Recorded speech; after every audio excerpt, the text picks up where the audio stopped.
afternoon, students. So next topic is residential status.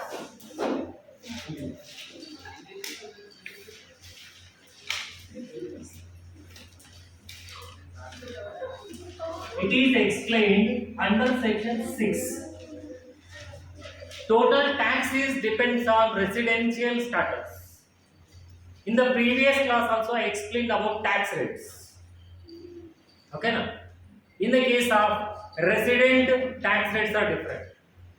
In the case of non-resident, tax rates are again different. Suppose resident senior citizen is there, then up to 3 lakhs exemption. Resident super senior citizen is there, then up to 5 lakhs is exemption. But in the case of non-resident, they may be senior or super senior citizen, also up to 2.5 lakhs. That means here residential status taxes depends on residential status. ఇక్కడ tax అనేది దేనిపైన ఆధారపడి ఉంటుంది అంటే నివాస ప్రతిపత్తి పైన ఆధారపడి ఉంటుంది. ఓకేనా బేట? ఇంతకుముందు మనం ట్యాక్స్ రేట్స్ నేర్చుకున్నాం. ట్యాక్స్ రేట్స్ లో ఏ విధంగా ఉంది అంటే నివాసి అయినటువంటి వ్యక్తి సీనియర్ సిటిజన్ అయినా అప్పుడు 3 లక్షల వరకు, సూపర్ సీనియర్ సిటిజన్ అయితే 5 లక్షల వరకు మినహాయింపు వస్తుంది అని చదువుకున్నాం.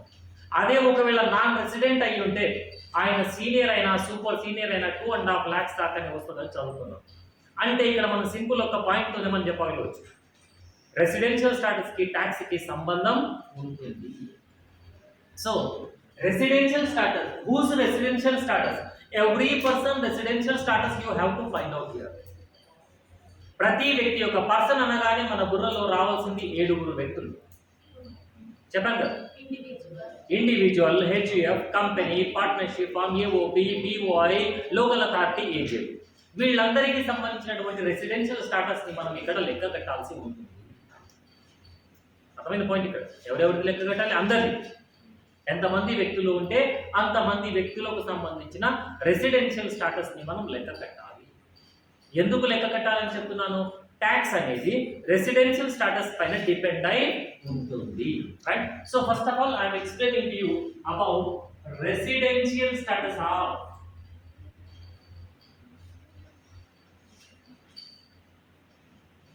individual.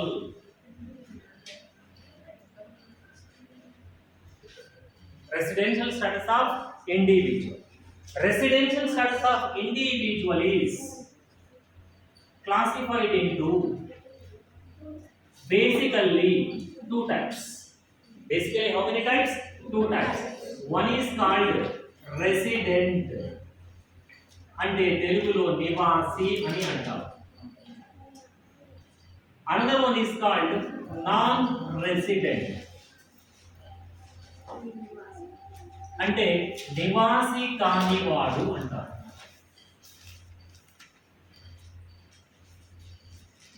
Right?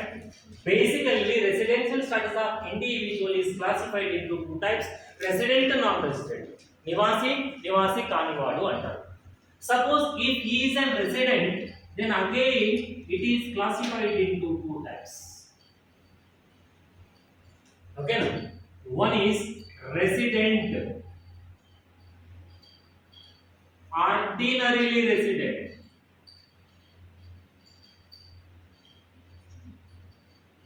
తెలుగులో నివాసి, సాధారణ నివాసి అని అంటారు.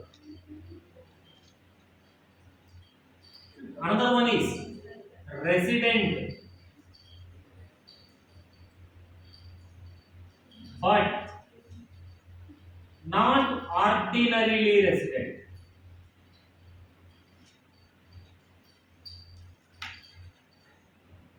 అంటే నివాసి కానీ సాధారణ నివాసి కానివాడు అంటారు.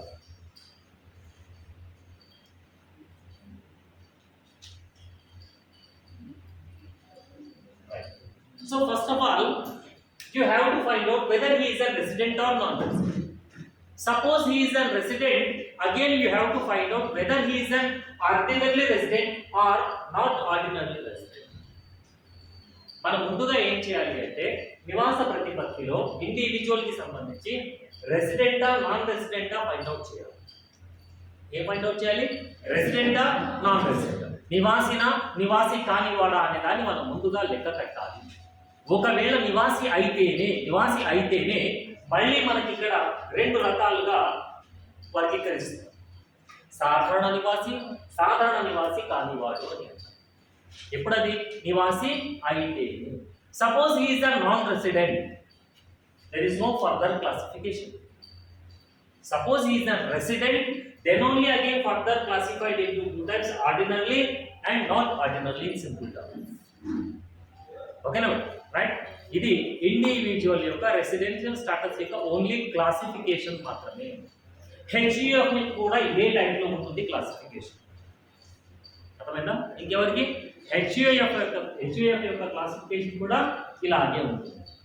ఇక మిగిలిన వాళ్ళందరికీ అంటే company, partnership firm, EOP, POI, local authority, agent, వాళ్ళ క్లాసిఫికేషన్ ఓన్లీ టూ టైప్స్ ఏ ఉంటుంది, resident, non resident. Further classification ఉండదు. అర్థమైన పాయింట్.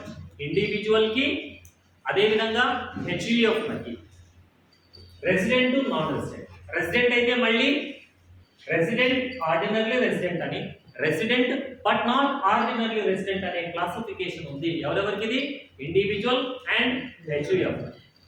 అదర్ పర్సన్స్ అంటే other than these two persons means company, firm, AOP, BOI, local authority, agent. In all these cases only two types classification is there, right? So first of all, I am explaining about residential status of individual.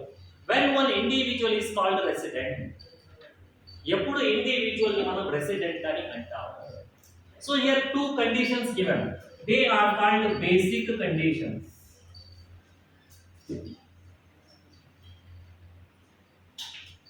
How many basic conditions are there here?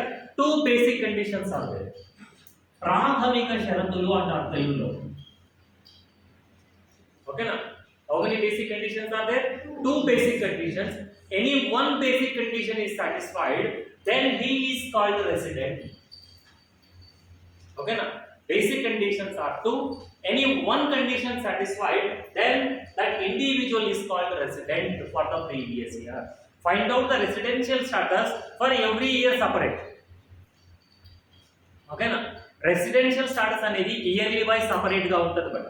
So current previous year is 2021-22 previous year లో ఉన్నటువంటి residential status వేరే ఉంటుంది, 2021 లో వేరే ఉంటుంది. అంటే every year separate గానే ఉంటుంది.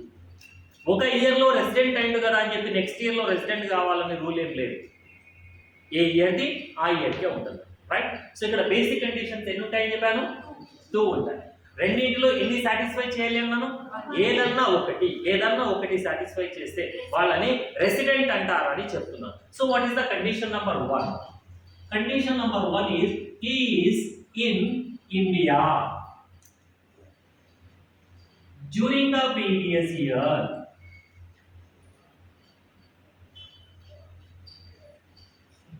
at least 182 days.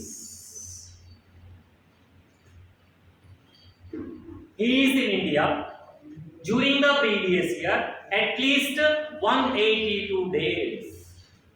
అతడు గత సంవత్సరంలో భారతదేశంలో కనీసము 182 రోజులు నివసించి ఉండాలి. అర్థమైన పాయింట్. ఆయన ఎవరన్నా ఉండొచ్చు, he may be foreign citizen or Indian citizen or Indian origin, any person, any individual. He resides in India during the previous year at least 182 days during the previous year. In other words, he is in India during the previous year 182 days or more. ఏదన్నా ఒకటి కనీసం 182 రోజులు నివసించి ఉండాలి అన్న అదే అవుతుంది. 182 రోజులు లేదా అంతకంటే ఎక్కువ రోజులు నివసించాలి అన్న మీనింగ్ అదే అవుతుంది, right? So he is in India during the previous year at least 182 days. ఇండియనా ఫారెనర్ ఎవరన్నా ఉండొచ్చు, ఇండివిజువల్ అయితే చాలా. చంద్రమండలంకి దిగి వచ్చినా సరే. అర్థమైన పాయింట్. ఎక్కడి కంట్రీ వాళ్ళన ఉండని ఎవరన్నా ఉండని ఎటు తిరిగి ఇండియాలో ఎన్ని రోజులు ఉండాలి? 182 days. ఎప్పుడు? Previous year. అంటే current previous year is 2021-22. It is the current previous year. During this year means this year begins on April 1st, 2021, ended on March 31st, 2022. During this period, at any time, okay na, total number of days 182 days in India. Not regularly. Aggregate 182 days at least. కంటిన్యూగా 182 రోజులు భారతదేశంలో ఉండాలనే rule ఏం లేదు. For ఎగ్జాంపుల్గా వచ్చిండు ఒక 1 week ఇండియాలో ఉన్నాడు, మళ్ళీ ఫారెన్ పోయిండు, మళ్ళీ వచ్చిండు 15 days ఉన్నాడు ఒక నెల తర్వాత, మళ్ళీ పోయిండు దాని తర్వాత 2 నెలలు ఉన్నాడు. ఎట్లన్నా ఉండని ఎటు తిరిగి మొత్తానికి కలిపి 182 రోజులు కనీసం భారతదేశంలో ఉంటే అతడిని పక్కా రెసిడెంట్ అంటున్నాను నేను. ఏమంటున్నాను ఇక్కడ పాయింట్? ఎందుకు వాడానో తర్వాత చెప్తాను పాయింట్. అర్థమైన పాయింట్. ఇక్కడ ఫస్ట్ బేసిక్ కండిషన్ కనుక సాటిస్ఫై చేస్తే ఆయన ఏమంటున్నాను నేను? పక్కా రెసిడెంట్. ఇక అంతే. సెకండ్ బేసిక్ కండిషన్ దగ్గర ఈ పాయింట్ వాడడం. అర్థమైందా? 182 days ఎక్కడ ఉండాలి? ఇండియాలో ఉండాలి. ఏ ఇయర్లో? Previous year. ఏ ఇయర్కి ఆ ఇయర్కి సపరేట్ లెక్క కడతామన్నారు. ఇండియాలో ఉండాలి. మరి ఇండియా అంటే ఎక్కడ? హైదరాబాద్లోనా, ఢిల్లీనా, గల్లీనా, ఎక్కడన్నా ఉండొచ్చు. అర్థమైన పాయింట్. వాటర్లో ఉండొచ్చు, గాలిలో ఉండొచ్చు, ఎన్నో. అంటే ఎటు తిరిగి ఇండియాలో ఉండాలి. ఇండియన్ టెరిటోరీస్లో ఉండాలి. ఇండియన్ టెరిటోరీస్లో ఉంటే సరిపోతుంది. అర్థమైన పాయింట్ ఇక్కడ. ఇండియన్ టెరిటోరీస్లో ఉంటే సరిపోతుంది. ఇండియన్ టెరిటోరీస్లో ఉంటే సరిపోతుందండి. మరి ఇండియన్ టెరిటోరీస్ అంటే ఎలా ఉంటాయంటే, from the see port area here India means 12 nautical miles area is also included in the meaning of India. సముద్ర తీర ప్రాంతం నుండి 12 నాటికల్ మైళ్ళ వరకు ఉన్నటువంటి ప్రాంతం అంతా ఇక్కడ ఈ సిచ్యుయేషన్లో ఇండియా అన్న పదంలోకి తీసుకుంటాం. ఇండియాలో ఎక్కడన్నా ఉండొచ్చు. ఎన్ని రోజులు ఉండాలి? కనీసం 182 రోజులు నివసించి ఉండాలి. కంటిన్యూగా ఉండాలని రూల్ ఏమన్నా ఉందా? లేదు. ఎటు తిరిగి టోటల్గా ఈ పీరియడ్లో 182. మనం ఇంకో ప్రీవియస్ ఇయర్కి లెక్క పెట్టామనుకోండి, 2011-12 ఆ ఇయర్లో 182 days ఉండాలి. ఎప్పటికప్పుడే. అర్థమైన పాయింట్ ఇక్కడ. ఇప్పుడు ప్రజెంట్ 2021-22 ప్రీవియస్ ఇయర్ కాబట్టి ఈ ఇయర్లో 182 days ఉంటే ఇప్పుడు ఆయన రెసిడెంట్ అయినాడు. మరి ఇండియాకి వస్తాడు, ఇండియాకి వెళ్ళి పోతాడు. అర్థమైన పాయింట్ ఇక్కడ. ఇప్పుడు ఫర్ ఎగ్జాంపుల్గా ఒక ఎక్స్ అనే వెళ్తున్నాడు ఈయన, రైట్? ఈ ఎక్స్ అనేటి ఆయన ఏం చేస్తుందంటే ప్రీవియస్ ఇయర్లో ఇండియాకి వచ్చింది, ఓకేనా? మళ్ళీ ఇండియా నుంచి పోయింది, మళ్ళీ వచ్చిండు, మళ్ళీ పోయింది. ఇలా ఉన్నప్పుడు మనం నంబర్ ఆఫ్ డేస్ని క్యాలిక్యులేట్ చేసేటప్పుడు కన్ఫ్యూజ్ అయిపోతాం. ఏ డేస్ లెక్కలోకి తీసుకోవాలి? ఆ ఇండియాకి వచ్చిన రోజు తీసుకోవాలా లేకపోతే పోయిన రోజు తీసుకోవాలా? అర్థమైన పాయింట్ ఇక్కడ. ఇండియాలోకి వచ్చిన రోజు తీసుకోవాలా, ఇండియా నుంచి పోయిన రోజు లెక్కలోకి తీసుకోవాలా? నంబర్ ఆఫ్ డేస్ని కౌంట్ చేసేటప్పుడు. అంటే suppose hourly time is given. ఇండియాను వదిలిపెట్టి పోయాడు. ఏ టైంకి ఇండియా టెరిటోరీస్ని క్రాస్ చేశాడు? అర్థమైన పాయింట్ ఇక్కడ నేను చెప్పేది. ఏ సమయానికి భారతదేశం యొక్క సరిహద్దులను దాటి వెళ్ళిందో ఆ టైంతో సహా గనక ఉంటే 24 hours is equals to 1 day. Suppose that broken period is not given in the question, then you assume when he enters into India, when he left from India, both days also consider here. Understand point here? Suppose broken period, the time is given, then 24 hours is equals to 1 day. But generally, broken period is not given in the question. Generally they given when he enters into, when he comes to India, when he left from India, these dates given in the question. ఓకేనా? ఏ రోజు భారతదేశానికి వచ్చాడు, ఏ రోజు భారతదేశంను వదిలి వెళ్ళాడు, ఈ points ఇస్తాడు. వచ్చిన రోజు లెక్కలోకి తీసుకోవాలి, భారతదేశాన్ని వదిలి వెళ్ళిన రోజు కూడా లెక్కలోకి తీసుకోవాలి. అర్థమైందా? వచ్చిన దినం లెక్కలోకి తీసుకోవాలి, పోయిన దినం కూడా లెక్కలోకి తీసుకోవాలి. అర్థమైంది కదా? దినాలు లెక్క పెట్టడానికి వస్తుందా మీకు? దినాలు లెక్క పెట్టడానికి వస్తుందా? దినాలు అంటే తెలుసు కదా ఏ శిరీష? దినాలంటే దినాలంటే తెలుసా లేదా? దినము అంటే స్వచ్ఛమైన తెలుగులో రోజు అని అర్థం. అంతగానే నెగిటివ్ అర్థం చేసుకుంటారు. దినాలు అనేసరికి ఆడికే పోతుంది అని మేము ఫస్ట్ చూపిస్తాం అనుకుంటారా? రైట్. వచ్చిన రోజు లెక్కలో తీసుకోవాలి, ఇండియాని వదిలి వెళ్ళిన రోజు కూడా లెక్కలోకి తీసుకోవాలి. ఇది 182 days ని లెక్కించే విధానం. ఫర్ ఎగ్జాంపుల్ మిస్టర్ ఎక్స్ అని అనుకుందాం, ఓకేనా? మిస్టర్ ఎక్స్ అని అనుకుందాం. Mister X comes to India during the previous year on 15th September 2021. First time he comes to India. First time ఇండియాకి వచ్చాడు ఎప్పుడు? 15th September 2021 రోజు ఇండియాకి వచ్చాడు. ఓకేనా?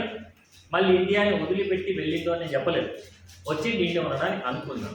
ఈయన ఉన్నటువంటి ఇయర్ ఎప్పుడైతే ఈ నాకనే మనం లెక్కలో తీసుకోవాలి కదా.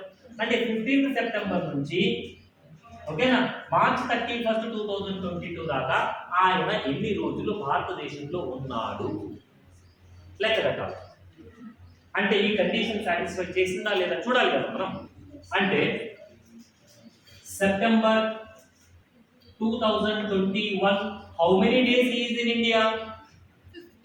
16 days. September 15th కు వచ్చాడు, ఓకేనా?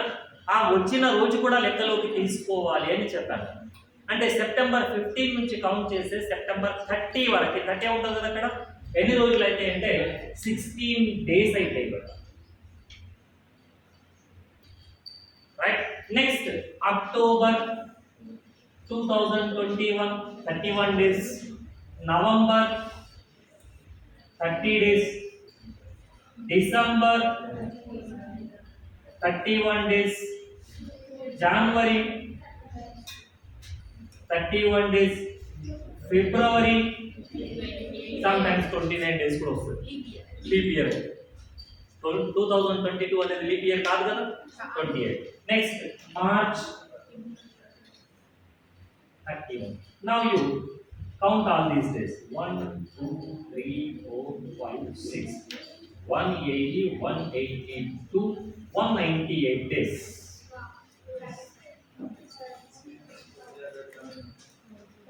During the previous year, he is in India for a period of 198 days. Means he is the president or not? Yes, the president. Because he satisfied this condition. Yes. Understood point? ఆయన గత సంవత్సరంలో భారతదేశంలో కనీసము 182 రోజులు ఉండాలి అనే condition ఉంది. ఉంటే ఒక పాయింట్ చాలా క్లియర్ గా చెప్పాను, ఏమని?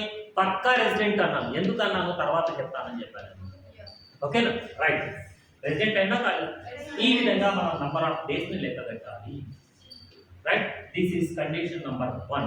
Come to the condition number 2. ఏదన్నా ఒకటి సాటిస్ఫై చేస్తే కూడా రెసిడెంట్ అని చెప్పాను, రెండు చేయాలని చెప్పలేదు ఇక్కడ. Right. Is in India during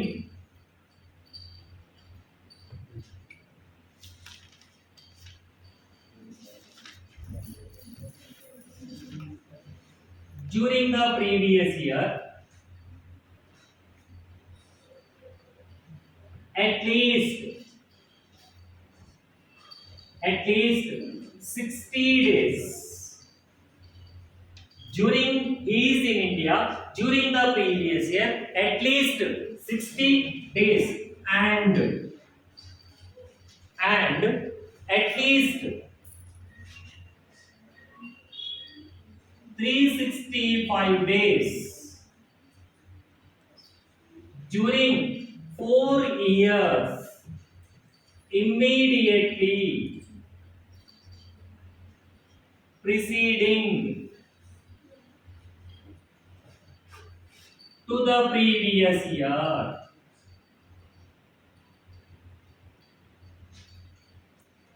This is the condition number 2.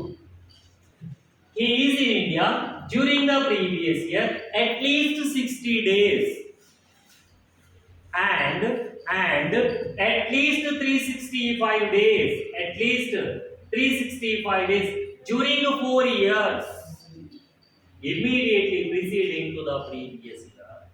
అంటే తెలుగులో ఏమంటారంటే అతడు గత సంవత్సరంలో భారతదేశంలో కనీసము 60 రోజులు నివసించి అయిపోలే సెంటెన్స్ ఇంకా మరియు కనీసము 365 రోజులు నివసించి ఉండాలి. ఎప్పుడు? గత సంవత్సరానికి తక్షణమే గడిచిన 4 సంవత్సరాలలో కలిపి, గత సంవత్సరానికి తక్షణమే గడిచిన 4 సంవత్సరాలలో కలిపి కనీసము 365 రోజులు భారతదేశంలో నివసించి ఉంటే అప్పుడు అతనికి కూడా మనం నివాసి అని అంటాం.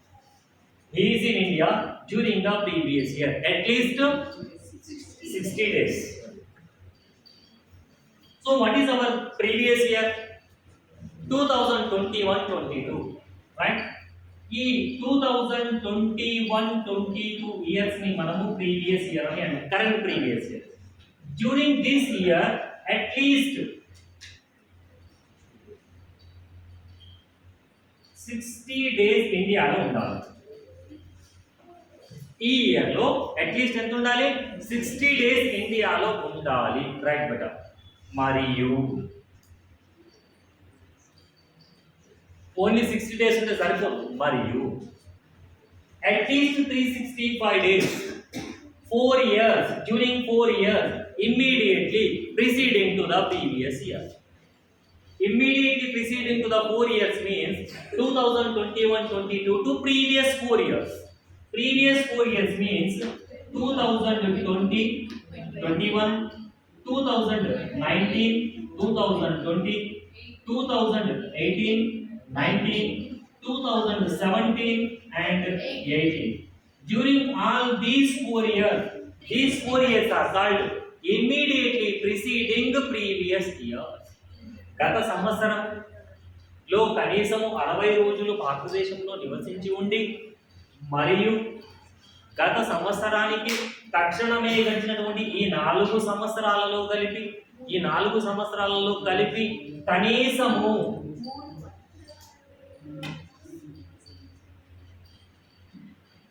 365 రోజులు భారతదేశంలో నివసించి ఉంటే అప్పుడు అతనిని కూడా నివాసి అని అంటారు. అర్థమైందా? ప్రీవియస్ ఇయర్ లో 60 డేస్ ఉంటే సరిపోదు.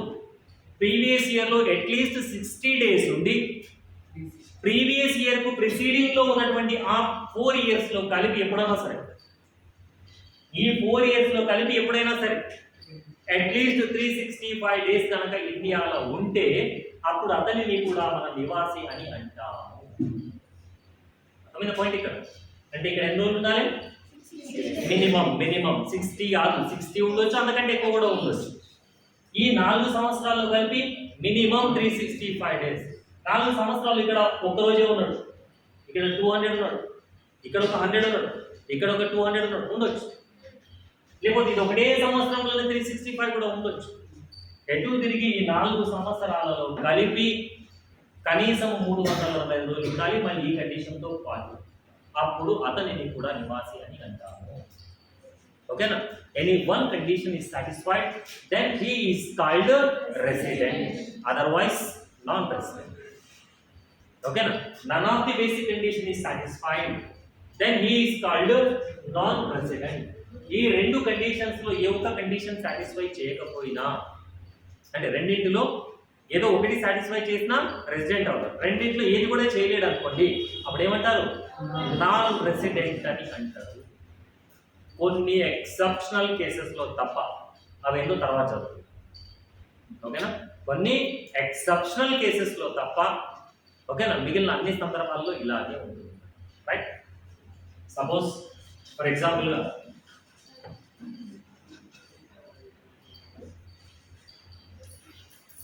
మిస్టర్ ఎక్స్, ఓకేనా, ప్రీవియస్ ఇయర్ లో ఓకేనా ఇండియాకి వచ్చాడు 2021-22లో. ఎప్పుడు వచ్చాడు అంటే 1 నవంబర్ 2021 వచ్చాడు. వచ్చి మళ్ళీ 22 ఫిబ్రవరి 2022 రోజు ఇండియాని వదిలిపెట్టేది. రైట్. నెక్స్ట్ ప్రిసీడింగ్ ఇయర్స్ వెళ్ళేసరికి 2020-21 లో ఒక 50 డేస్ ఉన్నాడు ఇండియా. 2019-20 లో అసలే లేదు. రైట్. 2018-19 లో 300 డేస్ ఉన్నాడు. 2017-18 లో ఒక 100 డేస్ ఉన్నాడు. Now you find out whether he is a resident or not. Right? During the previous year, he comes to India on which date? November 1st, 2021. November 1st, 2021. ఓకేనా?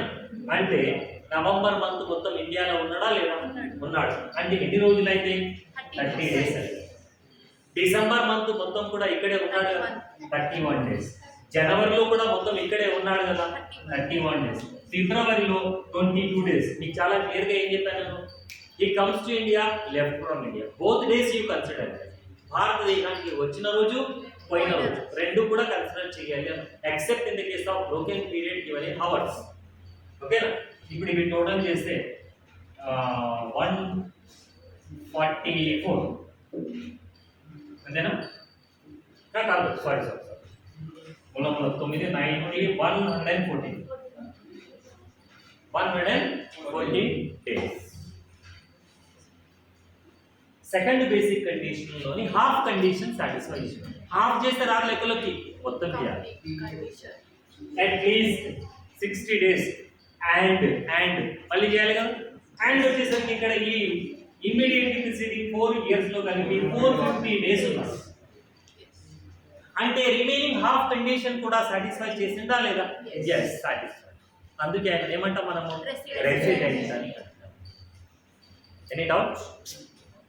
అర్థమైందా పాయింట్? ప్రీవియస్ ఇయర్ లో ఎన్ని రోజులు ఉండాలి? కనీసం 60 days ఉండాలి. Second condition ఉండి మరియు ఇది important point.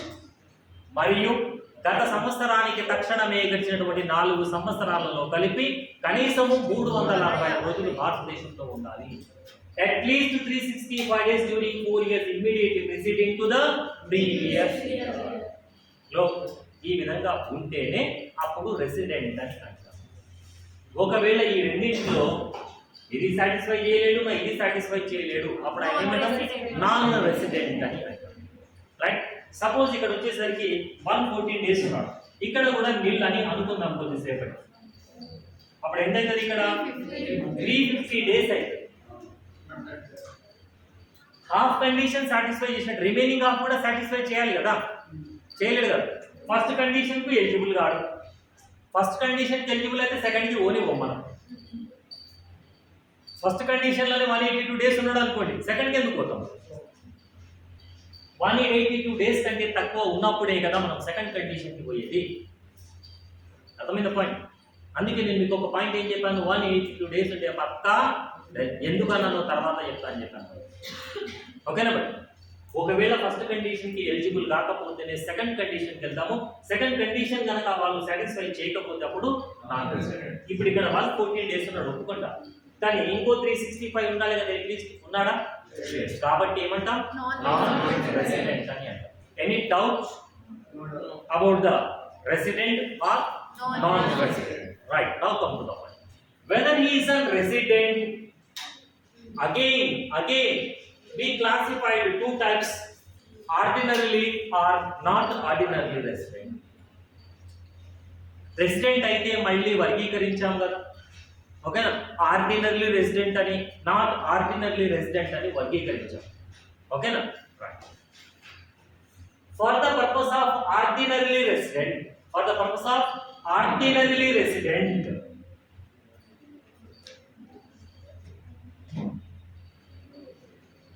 here 2 additional conditions mentioned. How many additional conditions?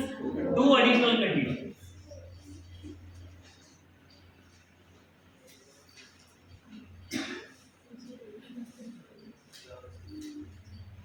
అదనపు షరతులు అంటారు. Additional conditions also 2. Additional conditions are how many? 2. Suppose 2 out of 2 conditions is satisfied, then he is called ordinarily resident. How many additional conditions? 2 additional. Suppose 2 satisfied, then ordinary, otherwise not ordinary. రెండు conditions ఉంటాయి, additional conditions. రెండింటికి రెండు satisfy చేశాడు అనుకోండి, సాధారణ నివాసి అని అంటాము. రెండింటిలో ఒకటి సాటిస్ఫై చేశాడు లేదా రెండు కూడా సాటిస్ఫై చేయలేడు, అప్పుడు అతడిని మనం సాధారణ నివాసి కాని వ్యక్తి అని అంటాము. అర్థమైందా పాయింట్? రెసిడెంట్ అయిన తర్వాత ఆర్డినరీ రెసిడెంట్ కావాలి అంటే ఆయన ఏం చేయాలి? 2 అడిషనల్ కండిషన్స్ కి 2 సాటిస్ఫై చేయాలి. అయితే అప్పుడే అతడిని మనం ఏమంటాము? ఆర్డినరీ రెసిడెంట్ అని అంటాము, లేకపోతే నాట్ ఆర్డినరీ రెసిడెంట్ అని అంటాము. రైట్? సో మరి 2 అడిషనల్ కండిషన్స్ ఏముంటాయి అంటే, he has been resident, he has been resident at least 2 years out of 10 years.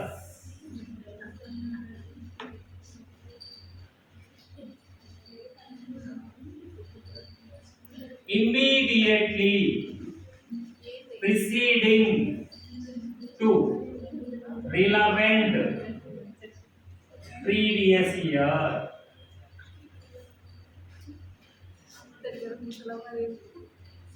He has been resident at least 2 years out of 10 years immediately preceding to the relevant previous year. గత సంవత్సరానికి తక్షణమే గడిచిన 10 సంవత్సరాలలో, గత సంవత్సరానికి తక్షణమే గడిచిన 10 సంవత్సరాలలో కలిపి కనీసము 2 సంవత్సరాలు నివాసి అయి ఉండాలి. He has been resident in India, not resides in India. He has been resident. Resident means 2 basic conditions. Anyone satisfied, then he is called resident. Like this type, he has been resident at least 2 years out of 10 years immediately preceding to the relevant previous year. గత సంవత్సరం అని దేనిని అంటాం మనం ఇక్కడ?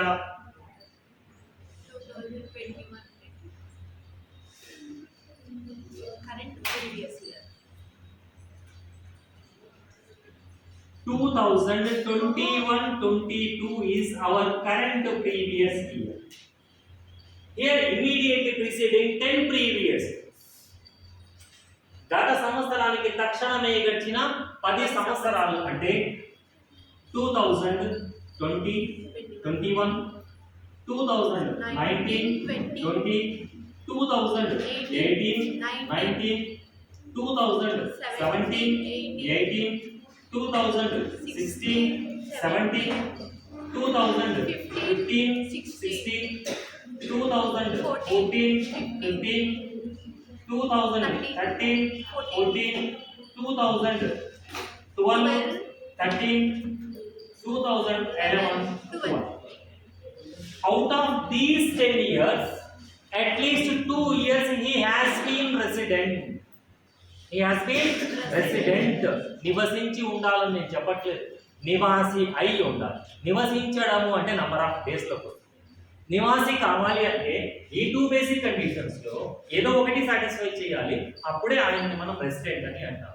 ఈ టైప్లో at least ఎన్ని రోజులు ఉండాలి? 2 years. 2 yearsలో రెసిడెంట్ ఉండాలి ఎప్పుడైనా సరే. సపోజ్ ఇక్కడ ఇది రెసిడెంట్ అయితేనే కదా మనం ముందుకు వెళ్ళేది. మిస్టర్ ఎక్స్ ఓకేనా, 21-22లో 190 డేస్ ఉన్నాడు అనుకోండి. 21-22లో 190 డేస్ ఉన్నాడు అంటే రెసిడెంటా కాదు? 21-22లో మిస్టర్ ఎక్స్ ఇండియాలో 190 డేస్ ఉన్నాడు, రెసిడెంట్ కదా. రెసిడెంట్ కాబట్టి ఇప్పుడు మనం ఏం చేయాలి? ఆయన ఆర్డినరీ రెసిడెంటా కాదా అనేది మనం లెక్క కట్టాలి. లెక్క కట్టాలంటే ఏం చేస్తాము? ఈ ఇయర్ ఇమ్మీడియట్ గా ప్రిసీడింగ్ ఉన్న 10 years లా అట్లీస్ట్ 2 years రెసిడెంట్ అయి ఉన్నాడు. 2021 ఆయన ఏం చేసిండు అంటే 100 days ఇండియాలో ఉన్నాడు. ఓకేనా? నెక్స్ట్ 1920 లో 200 డేస్ ఉన్నాడు. నెక్స్ట్ 1819 లో ఒక 150 డేస్ ఉన్నాడు. నెక్స్ట్ 1718 లో 200 డేస్ ఉన్నాడు. 1617 లో ఒక 50 డేస్ ఉన్నాడు. 1516 లో ఇంకొక 200 డేస్ ఉన్నాడు. ఇది ఇంతకు ముందు అసలు ఇండియా రానే లేడని అనుకుందాం కొద్దిసేపు.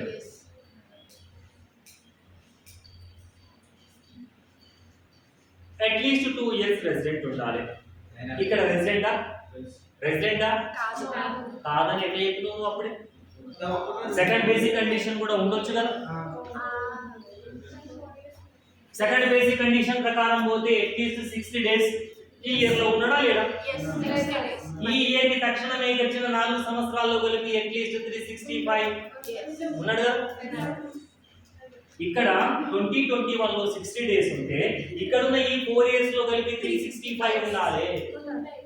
ఉన్నాడు కదా. అంటే ఇక్కడ రెసిడెంట్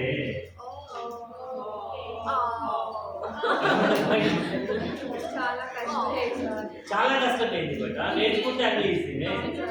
100 డేస్ ఉన్నాడు అని నాన్ రెసిడెంట్ అని చెప్పలేం కదా. ఇక్కడ ఉన్న ఈ 4 ఇయర్స్ చూసుకోవాలి. ఇక్కడ ఈజీగా చెప్తాం రెసిడెంట్ అని. 182 డేస్ ఉన్నాడు కాబట్టి ఈజీగా రెసిడెంట్ అని చెప్పాం. ఇక్కడ 150 ఉన్నాడు, మళ్ళీ తమాకు పని పెట్టాలి. 60 డేస్ కంటే ఎక్కువ ఉన్నాడు. ఎస్, ఇక్కడ నుంచి ఇక్కడ దాకా ఉన్న దాంట్లో 365 ఉన్నాడు. 250 450 ఇక్కడ కూడా రెసిడెంట్. ఇక్కడ ఈజీగా చూసి చెప్పొచ్చు రెసిడెంట్. ఇక్కడ పక్కా నాన్ రెసిడెంట్. ఎందుకంటే 60 రోజుల దగ్గరనే లేడు కదా. ఇక్కడ పక్కా రెసిడెంట్. అర్థమైందా? రెసిడెంట్ అయి ఉంటే మళ్ళీ ఆర్డినరీ రెసిడెంట్ కావాలి అంటే ఫస్ట్ అడిషనల్ కండిషన్ ఏమన్నది? He has been resident at least 2 years out of 10 years immediately preceding to relevant previous year. Means 1, 2, 3, 4, 5.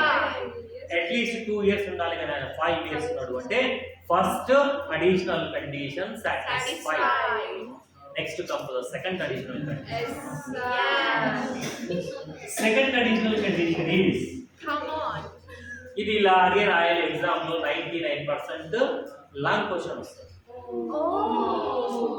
99% వస్తుంది.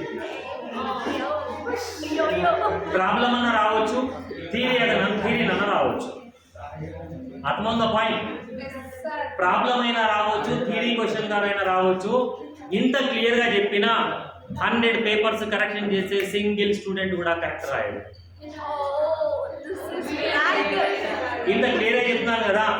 చిన్న పాయింట్ మీరు తప్పు రాసినా ఏం కూడా కొట్టేస్తాను. ఏం రాసినా చెప్తా. అది కూడా ఈజీ ఇన్ ఇండియా 182 డేస్ అని రాస్తాడు. వన్ ఇంటెన్షన్ కరెక్టే, presentation Ram. Easy in India 182 days అంటే ఎప్పుడు రాయగలరు? సరే అలా రాస్తాడు అనుకుందాం. Easy in India during the previous year 182 days అని రాసినా తప్పే. అట్లీస్ట్ రాయకపోయినా తప్పే. పోనీ అట్లీస్ట్ రాయకపోతే ఇంకో విధంగా రాయొచ్చు అని చెప్పాను.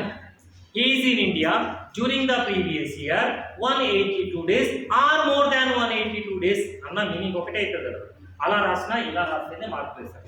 లేకపోతే మీరు ఓన్ లాంగ్వేజ్ లో రాస్తే ఏం చూడ ఇంతకుముందు మార్నింగ్ మీకు ఎట్లా కొట్టేసిన ఇంతే ఇట్లా పోవాలి అనుకుంటే కష్టమైంది. Correct right. Come to the second additional condition. Second additional condition. He is in India. He is in India at least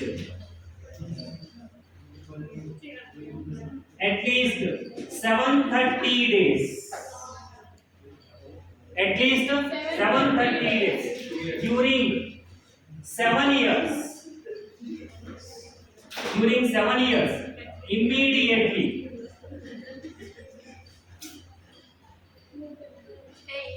preceding to the relevant previous year.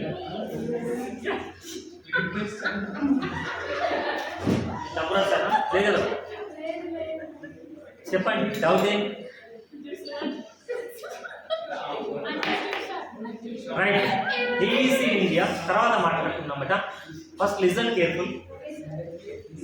He is in India at least 730 days. ఇక్కడ వచ్చేసరికి number of days వచ్చింది. పైననేమో number of days కాదు, రెసిడెంటా కాదా అనే point వచ్చింది.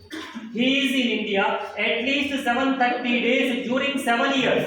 During 7 years immediately preceding to relevant previous year.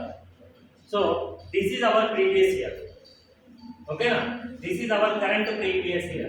Immediately preceding 7 previous years means up to here. 2020, 21, 19, 20, 18, 19, 17, 18, 16, 17, 15, 16 and 14 up to 2014, 15. He is in India at least 730 days.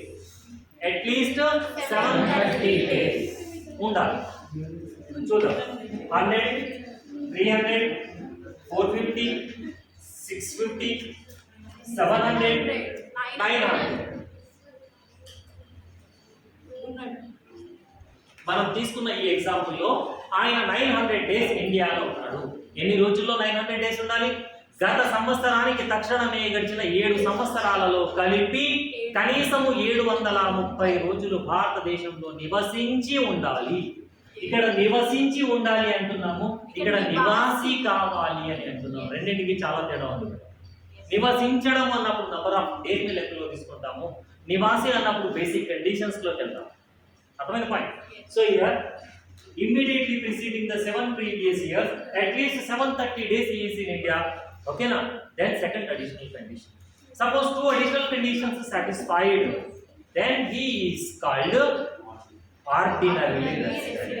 Suppose one condition satisfied, another second condition is not satisfied, then he is called not ordinarily resident. He is a resident but not ordinarily resident. Any doubts? No. Understood clearly? అయిపోలేదు ఇంకా ఉంటాయి points. ఉంటాయి. Right.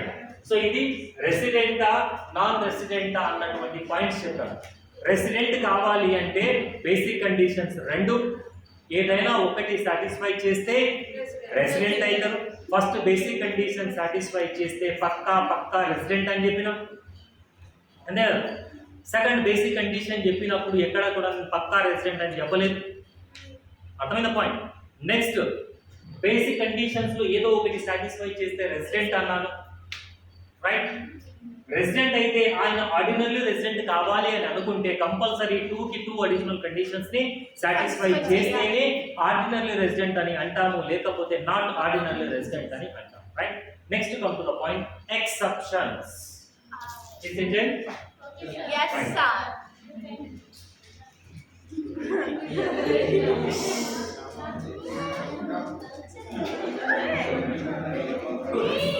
Right. Here, 3 exceptions are there. How many exceptions? 3 exceptions are there. తర్వాత మాట్లాడుకుందాం బేటా. 3 exceptions. So here, exception number 1 and exception number 2. In these two cases, okay na? Suppose individually satisfied the first basic condition, then only he is called resident. Okay na? How many exceptions are there? 3.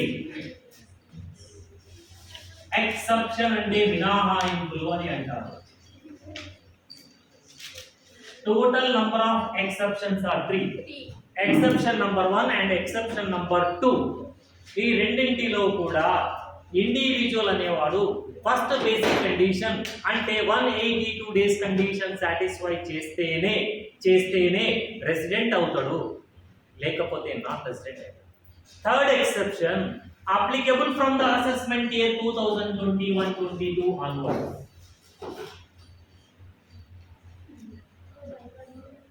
Third exception పోయినసారి నుంచి applicable అవుతుంది, 21-22 assessment year నుంచే applicable అవుతుంది. ఇంతకుముందు లేకుండే అది. ఇంతకుముందు only 2 ఎక్సెప్షన్సే ఉండే, ఇప్పుడు 3 ఎక్సెప్షన్స్ అయినాయి 2021-22 నుంచి. అర్థమైందా? ఎక్సెప్షన్ నంబర్ 1 బేసిక్ కండిషన్ లో ఫస్ట్ కండిషన్ అంటే 182 డేస్ కండిషన్ సాటిస్ఫై చేస్తేనే రెసిడెంట్. సెకండ్ ఎక్సెప్షన్ లో కూడా 182 డేస్ అనే కండిషన్ సాటిస్ఫై చేస్తేనే రెసిడెంట్ అవుతాడు, అంటే వాళ్ళకు సెకండ్ బేసిక్ కండిషన్ అప్లికబుల్ కాదు. Understand point? In the case of exception number 1, exception number 2, individual compulsory satisfy the first basic condition, that is an 182 days condition. So what are the exceptions? So exception number 1, exception number 1, point A and point B. Exception number 1, point A and point B. Indian citizen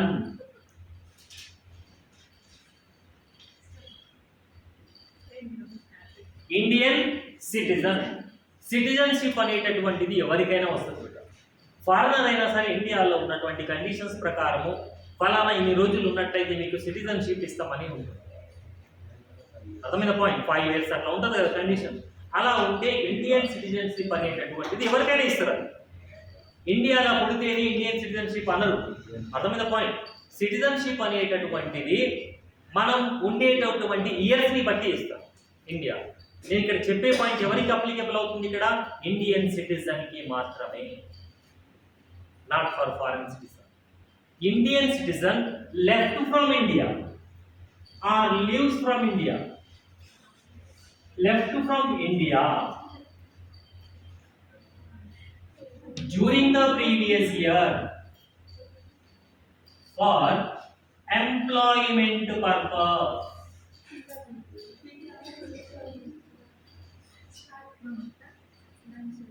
Indian citizen during the previous year he left from India for what purpose?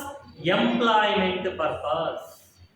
Then only first basic condition is applicable. అర్థమైన point? Indian citizen అయ్యండి, ఉద్యోగ రీత్యా గత సంవత్సరంలో విదేశాలకు వెళ్ళినట్లయితే, ఓకేనా? Left from India అంటే భారతదేశాన్ని వదిలిపెట్టి వెళ్ళాడు అంటే విదేశాలకు వెళ్ళాడని అర్థం. అలాంటి సందర్భంలో ఫస్ట్ బేసిక్ కండిషనే అప్లికబుల్ అవుతుంది. 182 డేస్ కండిషనే. ఒకవేళ బిజినెస్ పర్పస్ లో అవుట్ సైడ్ ఇండియాకి వెళ్ళాడు, he can satisfy any condition. Business purpose లో వెళ్తే ఏ కండిషన్ అయినా సాటిస్ఫై చేయొచ్చు. విజిటింగ్ పర్పస్ లో పోయిండు, ఏ కండిషన్ అయినా సాటిస్ఫై చేయొచ్చు. ఎంప్లాయ్మెంట్ పర్పస్ లో పోయిండు, compulsory first basic condition satisfy చేయాలి. ఎడ్యుకేషన్ పర్పస్ పోతే ఎంప్లాయ్మెంట్ అంటామా? అన్నాం కదా. నేను ఎంప్లాయ్మెంట్ అన్నాను కానీ ఎడ్యుకేషన్ అని చెప్పలేదు కదా. ఎంప్లాయ్మెంట్ పర్పస్కి వెళ్తేనే, ఇప్పుడు అఖిల ఉన్నది, ఆమె మొత్తం ఇక్కడ ఎడ్యుకేషన్ కంప్లీట్ చేసింది, ఓకే, ఆస్ట్రేలియాకి వెళ్ళిందని అనుకుందాం, రైట్? ఎందుకు వెళ్ళింది? జాబ్ పర్పస్కి పోయింది. ప్రీవియస్ ఇయర్ జాబ్ పర్పస్కి వెళ్ళింది, ఎంప్లాయ్మెంట్ పర్పస్లో వెళ్ళింది. ఆమె సెకండ్ బేసిక్ కండిషన్ అప్లికబుల్ కాదు. సెకండ్ బేసిక్ కండిషన్ అప్లికబుల్ కాదు. ఏ basic condition? First basic condition అంటే 182 డేస్ దే సాటిస్ఫై చేయాలి. ఆమె ఫర్ ఎగ్జాంపుల్గా ప్రీవియస్ ఇయర్లో ఎప్పుడు ఇండియాని వదిలిపెట్టి వెళ్ళింది అంటే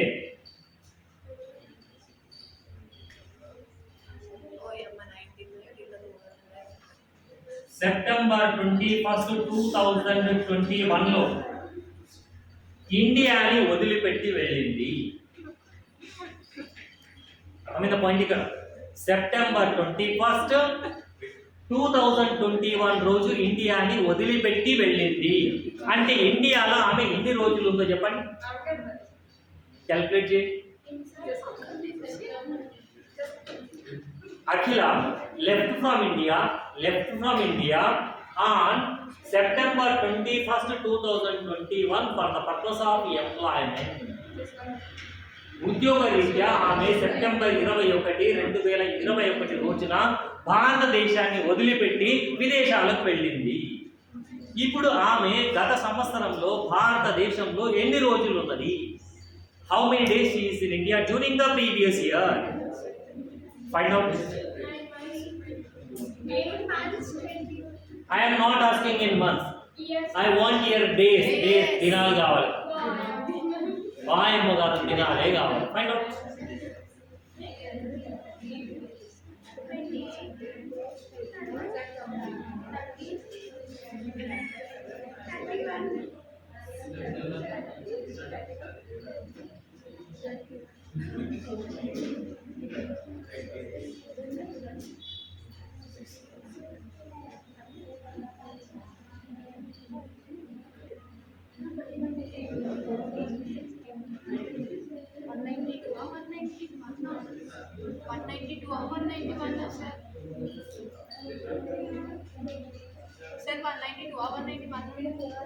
నాకేం తెలుసు మేడం, మీకు వచ్చినంత పర్ఫెక్ట్ గా దినాలు లెక్క పెట్టే నాకు వస్తా.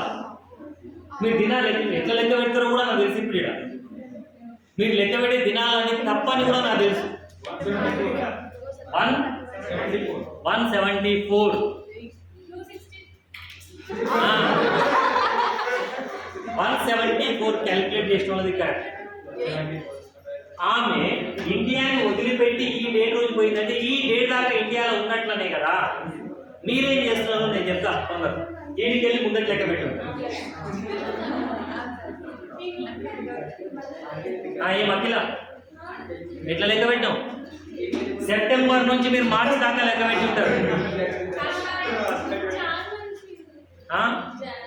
జాన్ నుంచి లెక్క పెడతారు ఎవడన్నా?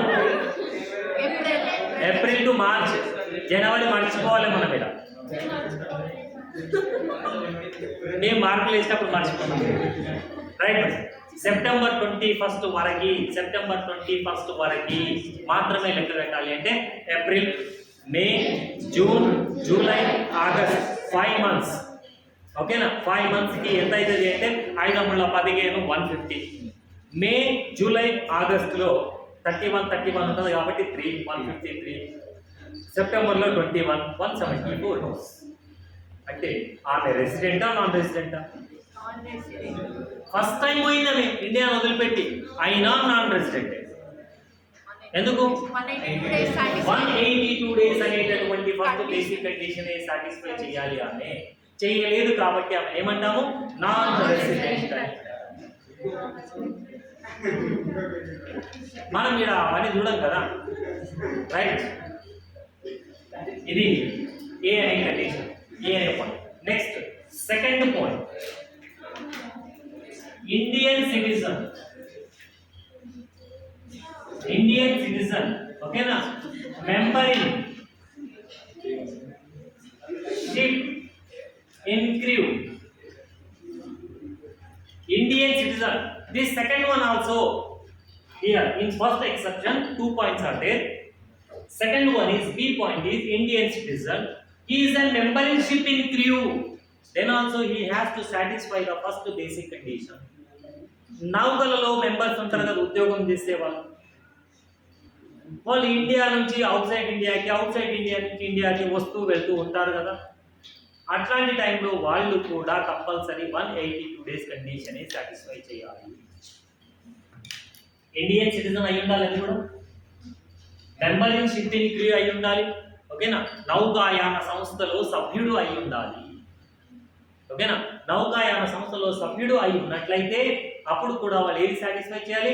First basic condition. Right. This is the exception number 1. Now come to the exception number 2. So in exception number 2, this is applicable to Indian citizen and are Indian origin.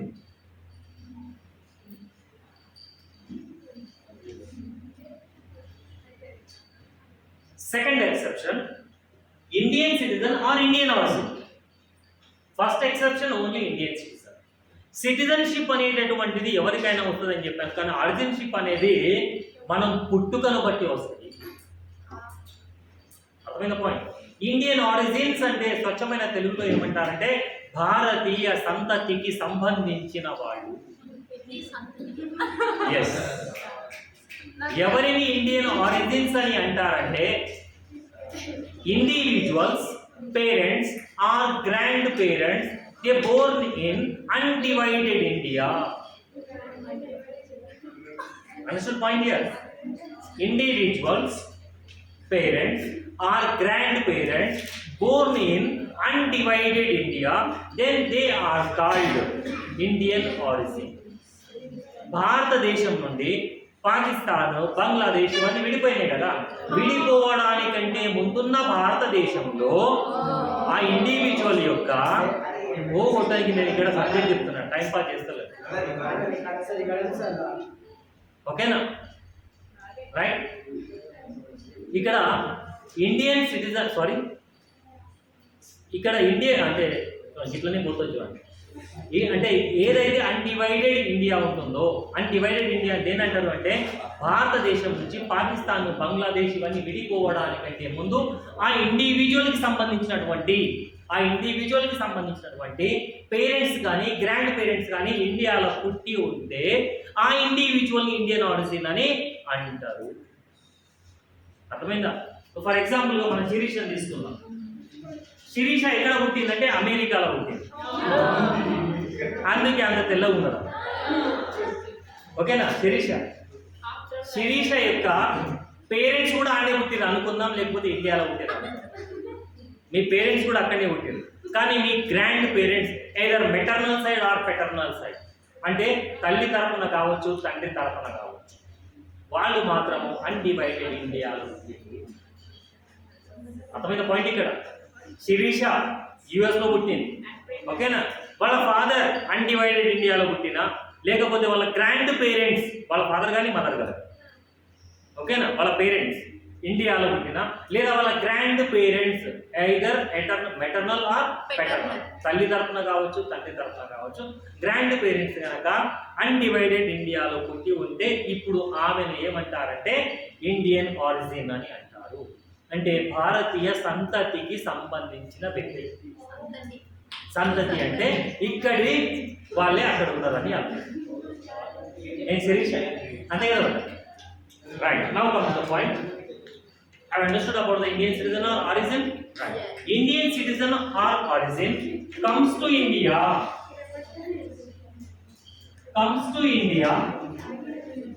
for visiting purpose.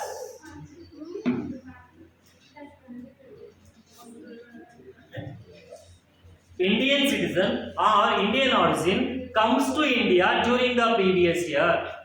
For what purpose? Visiting purpose. Then also compulsory satisfy the first basic condition.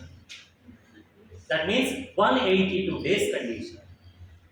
Indian citizen కానీ Indian origin కానీ previous ఇయర్లో అంటే గత సంవత్సరంలో భారతదేశానికి సందర్శించడానికి వచ్చినట్లయితే అప్పుడు కూడా కంపల్సరీ 182 డేస్ కండిషన్ సాటిస్ఫై చేయాలి. శిరీష యూఎస్లో ఉంటుంది, వాళ్ళ తాత ఇక్కడ మొత్తం మహారాజా ప్యాలెస్లు ఉన్నాయి. ఏం శిరీష ఉన్నాయో? ఉన్నాయి. వాళ్ళ తాత సంపాదించిన మహారాజా ప్యాలెస్లు కానీ పెద్ద పెద్ద ఇంకా అగ్రికల్చర్ ఫార్మ్స్ కానీ ఇంకా ఏమేవో ఉన్నాయి. ఏం శిరీష ఉన్నాయో? అవి చూసి పోనికి వచ్చిందామే. ఈయనే ఉండడానికి రాలేదు, చుట్టం చూపు వచ్చింది. అదే చుట్టము చూపుగా సందర్శించడానికి విజిటింగ్ పర్పస్ కి ఇండియాకి వస్తే, I'm not saying for business, I'm not saying for employment purpose, I'm saying very clear, Indian citizen or Indian origin comes to India for what purpose? Visiting purpose. Then also compulsory satisfy the first basic condition, that is 182 days condition. ఓకేనా? ఎందుకు వచ్చినావు బట? Visiting purpose. ఏం చూడడానికి వచ్చినావు? ఎవరి? మీ తాత సంపాదించిన ఏడు ఉన్నాయి. ఓకేనా? మైసూర్ మహారాజా ప్యాలెస్ ఎవరు తెలుసా? వీళ్ళ తాతదే, అంతే కదా? మీ తాతదే. అవి చూసి ముందుకొచ్చింది. అవును, రైట్. ఈ 2 ఎక్సెప్షన్స్ చాలా రోజుల్లో ఉన్నాయి. అర్థమైన పాయింట్. Listen careful. తర్వాత మాట్లాడుకుందాం ప్రస్తావని. ఈ 2 ఎక్సెప్షన్స్ అనేవి చాలా రోజుల నుంచి ఉన్నాయి. Third exception applicable from the assessment year 2021-22 onwards. Now I am explaining to you exception number 3. ఓకేనా? Exception number 3. ఎక్సెప్షన్ నంబర్ 3 ఏముందంటే ఇందులో మళ్ళీ 2 ఉంటాయి. ఓకేనా? ఎక్సెప్షన్ నంబర్ 3 అనేటటువంటిది 3 అనేటటువంటిది ఎప్పుడైతే ఈ బేసిక్ కండిషన్స్ అప్లికేబుల్ కావో, బేసిక్ కండిషన్ తో సంబంధమే లేదు, ఇక్కడ ఉన్న కండిషన్స్ తో బేసిక్ కండిషన్స్ అప్లికేబుల్ అయినాయి అనుకోండి, దాని ప్రకారమే పోవాలి. అర్థం పాయింట్. ఇక్కడ నేను చెప్పే ఎక్సెప్షన్ నంబర్ 3 అనేటటువంటిది సపోజ్ బేసిక్ కండిషన్స్ అప్లికేబుల్ అయినాయి, దాని ప్రకారమే రెసిడెంటా నాన్ రెసిడెంటా అని చెప్తాం. బేసిక్ కండిషన్స్ అప్లికేబుల్ కాలేవు అయినా మనం రెసిడెంట్ అని అంటాం, ఇక్కడ ఉన్న కండిషన్స్ సాటిస్ఫై చేస్తాం. Listen careful. Basic conditions satisfy చేస్తే ఏమంటాం? అది ఫస్ట్ దా సెకండ్ దా నేనేమంటలేదు. బేసిక్ కండిషన్స్ సాటిస్ఫై చేసిండు అంటే ఏమంటాం? రెసిడెంట్. అది ఏదైనా ఉండొచ్చు. బేసిక్ కండిషన్స్ తో సంబంధం లేకుండా మనం ఇక్కడ రెసిడెన్షియల్ స్టాటస్ ని లెక్క కడతాము ఎక్సెప్షన్ నంబర్ 3 లో. ఇది 2021-22 అసెస్మెంట్ ఇయర్ నుంచి అప్లికేబుల్ అవుతుంది అంటే అంతకు లేదు, right? This is applicable to Indian citizen. ఎవరికి అప్లికేబుల్ అవుతుంది? ఇండియన్ సిటిజన్ కి అప్లికేబుల్ అవుతుంది, రైట్? ఇండియన్ సిటిజన్ కి ఏ అనేటటువంటి ఎక్సెప్షన్ చెప్తాను. ఇక్కడ 2 ఉన్నాయి. థర్డ్ ఎక్సెప్షన్ లో మళ్ళీ ఎన్ని ఉన్నాయి? 2 ఉన్నాయి. బేసిక్ కండిషన్స్ తో సంబంధం ఉన్నదా? ఏమిటోనేం సంబంధం లేదు. బేసిక్ కండిషన్స్ తోని రెసిడెంట్ అయితే ఆడే లెక్క కడతాం. ఇక్కడ బేసిక్ కండిషన్స్ తో సంబంధం లేదు, ఇక్కడ ఉన్న కండిషన్స్ తోనే సంబంధం. ఓకేనా? ఇక్కడ కండిషన్స్ ఏమున్నాయి అంటే ఇండియన్ సిటిజన్ అప్లికబుల్ ఎవరికి అవుతుంది అంటే ఇండియన్ సిటిజన్ కి అప్లికబుల్ అవుతుంది. His total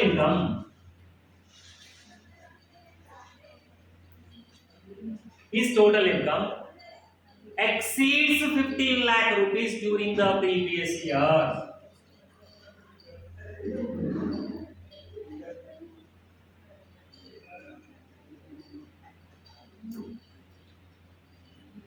Exceeds 15 lakh rupees during the previous year other than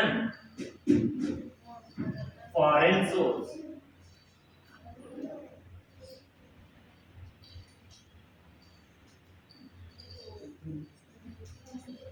Other than foreign source.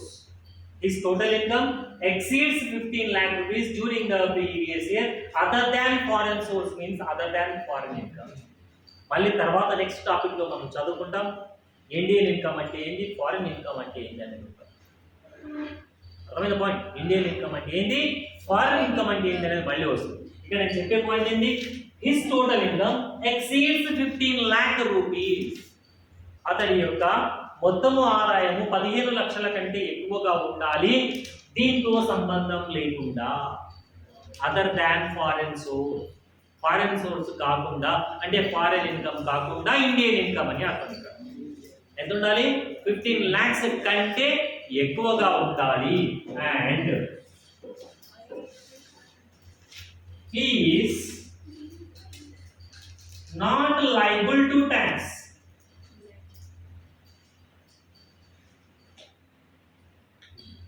in any other country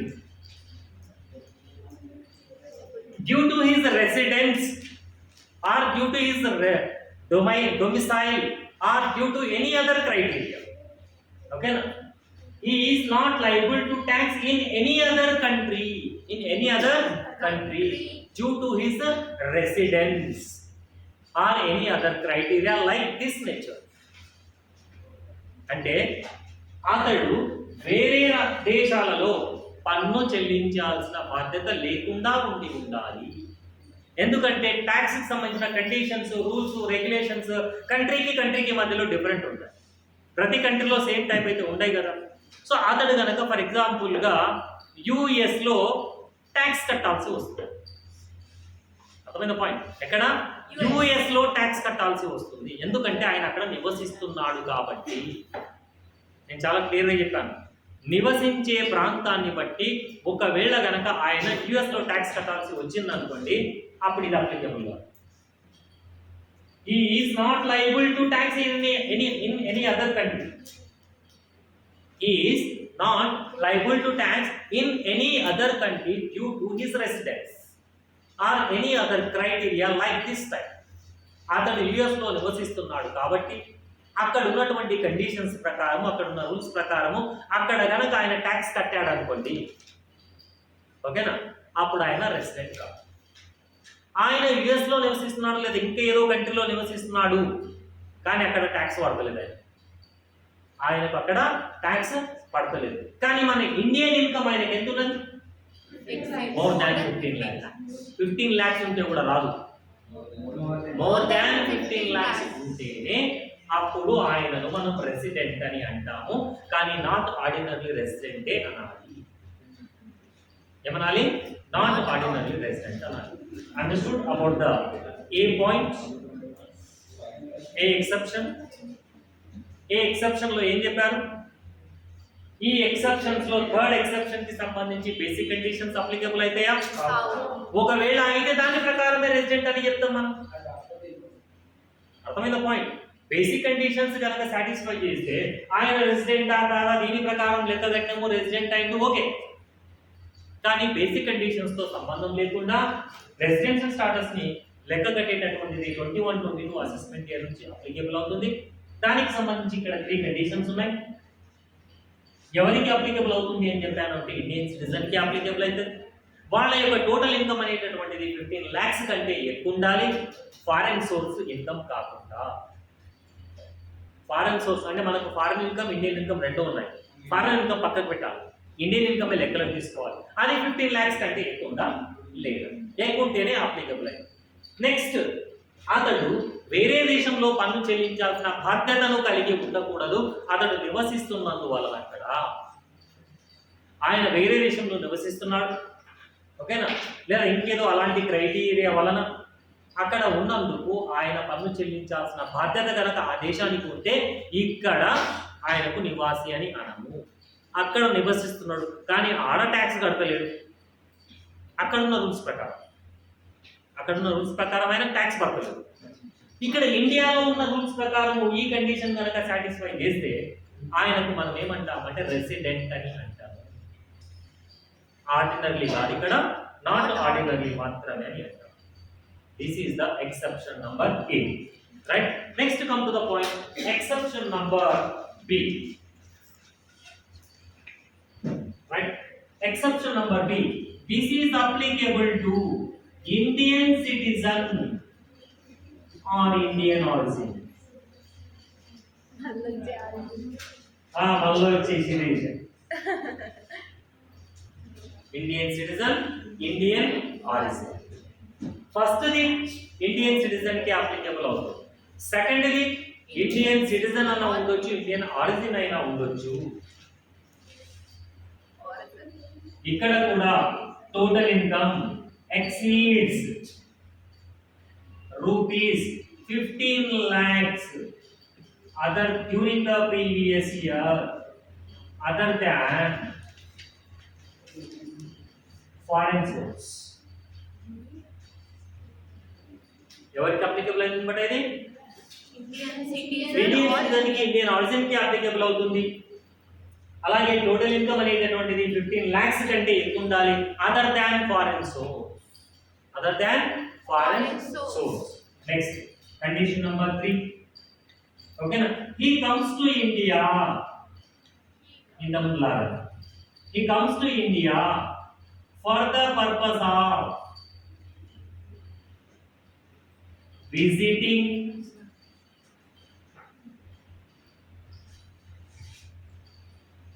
ఎందుకు వచ్చి ఉండాలి? అతడు విజిటింగ్ పర్పస్ లో ఇండియాకి వచ్చి ఉండాలి. కండిషన్ నంబర్ 4, ఓకేనా. He is in India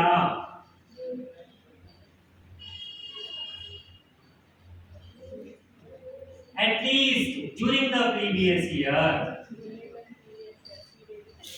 at least 120 days or more, but less than 182 days. He is in India during the previous year, at least 120 days undali aina or more, but less than 182 days. ఒకవేళ 182 days ఉన్నాడు అనుకోండి, వాడు పక్కా resident అయిపోతాడు ఆడే. అర్థమైన point ఇక్కడ. 182 days ఉంటే మనం చదువుకున్నటువంటి ఈ బేసిక్ కండిషన్ లోని ఫస్ట్ కండిషన్ ప్రకారం రెసిడెంట్ అవుతాడు. కాబట్టి ఇది మనకు పనిలేదు. అర్థమైన పాయింట్. ఈ 4 కండిషన్స్ కి 4 సాటిస్ఫై చేస్తే అప్పుడు కూడా వాళ్ళని ఏమంటాము అంటే resident but not ordinary resident అని అంటారు. ఓకేనండి, right. What is the condition number 1? Indian citizen, Indian origin. ఓకేనా? Total income exceeds 15 lakhs, other than foreign source of income. He comes to India for the purpose of visiting. He is in India during the previous year at least 120 days or more, but less than 180 days. ఓకేనా? Indian citizen కి, Indian origin కి applicable అవుతుంది. మొత్తం ఆదాయం 15 లక్షల కంటే ఎక్కువగా ఉండాలి. విదేశీ ఆదాయం కాకుండా. అతడు ఎందుకు వచ్చి ఉండాలి? ఇక్కడ సందర్శించడానికి వచ్చి ఉండాలి. గత సంవత్సరంలో అతడు కనీసం 120 రోజులు భారతదేశంలో ఉండాలి, లేదా అంతకంటే ఎక్కువ రోజులు ఉండాలి. కానీ 182 రోజుల కంటే తక్కువగా ఉండాలి. ఈ 4 కండిషన్స్ కనుక సాటిస్ఫై చేస్తే అప్పుడు మనకు ఆ బేసిక్ కండిషన్స్ తోని పని లేదు, రెసిడెంట్ అయింది. ఏ రెసిడెంట్ అని చెప్పాను? Not ordinary resident. Right. This is about residential status of individual. Right. ఇది జనరల్గా థియరీ క్వశ్చన్గా 12 మార్కులు అడుగుతారు. మనకు లెక్క చేయడానికి రావాలి అంటే ఈ కండిషన్స్ అని గుర్తుండాలి. గుర్తుంటేనే మనకు లెక్కలు వస్తాయి. లెక్కలు ఉన్నాయి కదా దీని మీద. బట్ రెసిడెంటా కాదా ఫైండ్ అవుట్ చేయాలి అంటే నెంబర్ ఆఫ్ డేస్ క్యాలిక్యులేట్ చేయాలి. ఫలానా డేట్కి వచ్చిండు, ఫలానా ఇయర్లో పోయిండు, ఫలానా ఇయర్లో వచ్చి ఫలానా ఇయర్లో ఈయన దాకా ఉన్నాడు, ఈయన దాకా ఢిల్లీలో ఉన్నాడు, ఈయన దాకా గల్లీలో ఉన్నాడు, దాని తర్వాత పాకిస్తాన్ పోయింది, దాని తర్వాత దుబాయ్ పోయిండు, అన్నీ ఇస్తాడు మనకి ఇక్కడ. అర్థమైన పాయింట్. ఇవన్నింటినీ బేస్ చేసుకొని మనం residential status right. Residential status కి సంబంధించి రైట్ బ్రీఫ్లీగా ఇప్పుడు జస్ట్ 2 minutesలో చెప్తాను. Only 2 minutes. Residential status of individual is classified into 2 types: resident and non-resident. Resident is again classified into 2 types: ordinary and not ordinary. For the purpose of resident, how many basic conditions are there? 2 basic conditions.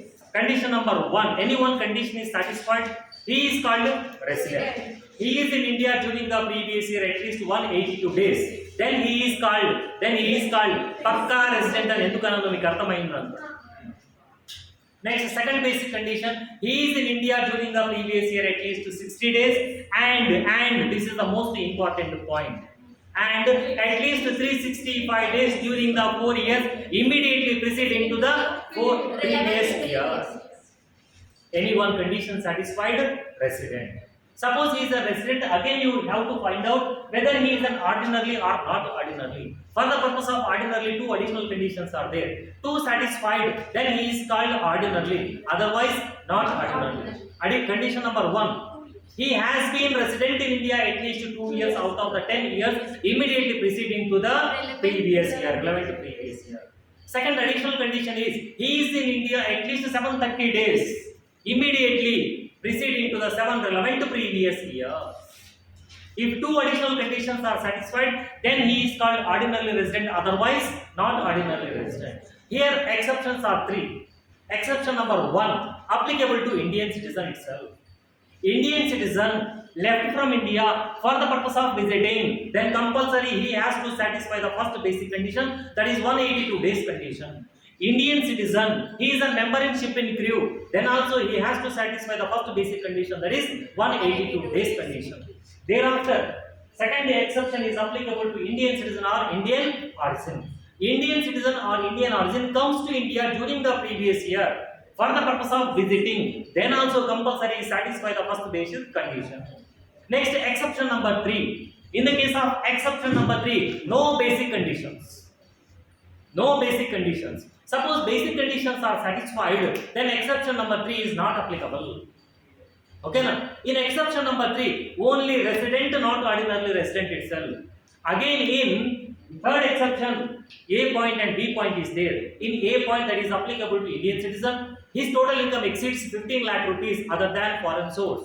and he is not liable to pay tax in any other country due to his residence or any other criteria like this type. If these three conditions are satisfied, then he is called resident and not ordinarily resident.